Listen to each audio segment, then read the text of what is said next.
So the idea is that we've come here to see if Albarino goes with food. That's food.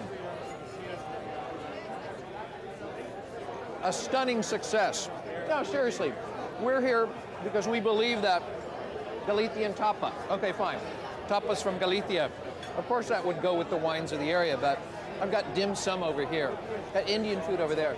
The idea to me is not crazy. Food and wine are supposed to go together. Just because certain foods seem to have flavors that we're not familiar with doesn't mean they're not going to go with wine. But I'll admit that Albarino seems to be a slightly different animal than most other wines and seems to go with a wider variety of foods than other wines. So rather than try to explain that, I'm just going to enjoy that. Doing this and this. You'll notice there's a lot of food here. I've got Indian food here. I've got Asian, I got Chinese, I got Japanese. I've got all sorts of cuisines here. And I'd have to admit, cuisines that a lot of people think aren't going to match up that well with wine.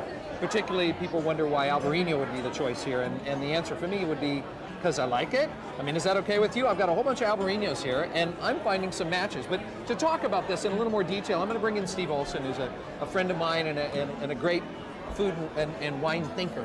And, oh, goodness, you've got tikka masala, Steve, so I don't see that going with wine at all, right? No, you absolutely cannot match wine with this food. Everybody knows that. Yeah, of course. Spicy foods, Asian flavors, especially Indian or Southeast Asian, forget about it. It's a shame. The more chilies, the more peppers, the more curry, the harder it is to match with wine. So don't even bother. Drink beer with it, right? I mean, that is the common thought. That's, yeah, pretty much what people say. Sorry. That's absolutely naive. Wine like this, Albarino, goes beautifully with these foods. And then what it comes down to is what the wine is, what it's made of, and in some cases, what it's not.